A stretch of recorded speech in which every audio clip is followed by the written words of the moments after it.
Hello everyone, welcome to CANrace. I'm your host Bryce Turner. The NASCAR Pinty Series heads west this week for the annual Western Swing. Edmonton and Saskatoon are ahead on the schedule, while driver Q&A about the Western Swing is coming up on today's show. But first, an information update. In the standings, Andrew Ranger stretched his lead to 13 points over Caden Lapcevich. This follows a second-place Toronto finish for Ranger. Meanwhile, the series returns to oval racing, where Lapcevich has finished second in both previous short-track outings this season. Kevin Lacroix is third, Alex Tagliani up to fourth after missing the first race of the year. Of course, Tagliani has 2 victories, including the most recent race in Toronto. Alex Labbe rounds out the top 5, with his points position reflecting last week's penalty.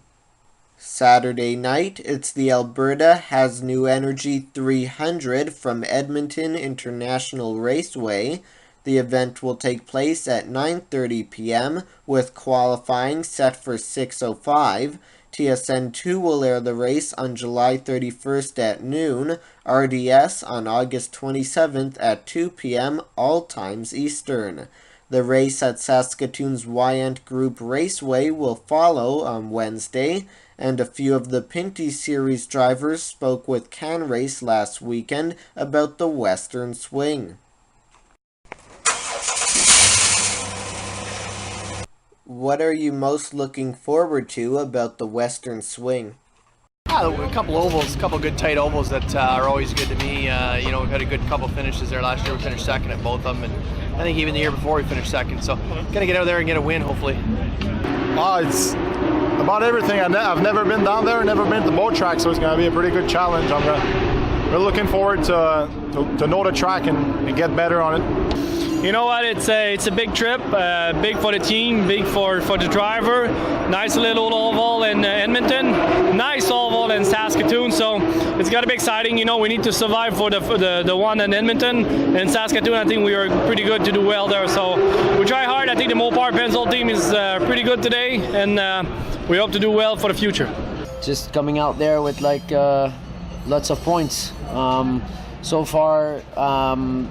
In the first 4 races, we've been really strong on road course and ovals, but street course type low grip track we had some issues. The braking was not good, the grip was not good, and we come here now and it shows that we have pace. So it's quite nice to see, and that brings our level of pace to a more overall package. So if we can go to the ovals down west and come out of there with lots of points, it'll be good. The Western Swing, it's just different tracks we haven't been to a million times. Just different part of the country. It's kind of great. Say that you've raced all across Canada. It's the same bunch of guys, so that's not different. Get the odd one or two out there, I guess. Tracks are just different tracks. Different challenging things, I guess. What are the keys to those 2 races? Consistency for sure. Stay out of trouble. Long races, 300 laps for the one, 250 for the other. But it's a lot of good guys are picking up their old programs this year too. So should be good racing. We always put on a good show out west. Finish the race and try to have the most point we can, and come back in the road course in 3 Rivers and win that one. The 2 racetracks are quite different. One is qualifying position, track position is very important. There's not a lot of secrets on that track other than if your car is fast and you maintain track position all night. You're good in traffic. It helps quite a bit. Your outcome. If you're in the middle of the pack, it's always more exposed to incidents. The Saskatoon racetrack is nice. It's one of the nice track we have. Has a lot of banking. It's very raceable. It's fun. I like it. So I've been on the pole at Edmonton before. So just bring the car that we've been running so far in the first 2 ovals of the year, and we should be fine. good equipment. You can't go to those tracks or any of these race tracks against these guys without the best of the best. What will be the biggest challenge heading to those tracks for the first time?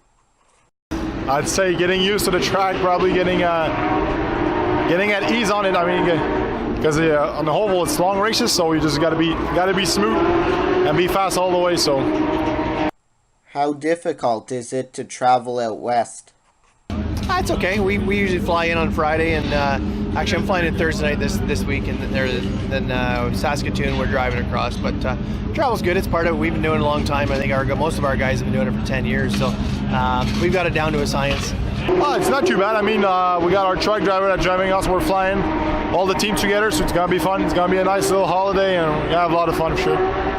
It's complicated, we are staying for 4 or 5 days at the hotel, and to bring the team there, it's expensive, but it's a lot of fun. It's fun for the sport, it's fun for the sponsor, but we are ready for that one. It's not that bad. We don't travel too much during the year, other than driving. We go there a bit early, and we make the same trip to Saskatoon as we make from Montreal to here, so it's not so bad. It's always a challenge, organizing flights, hotels, rent-a-cars. It's a pain in the butt, really. And hopefully, this year I'm going out with Joey McComb. I let Joey do all that stuff, so it'll be good. Do you plan to visit any places between the races?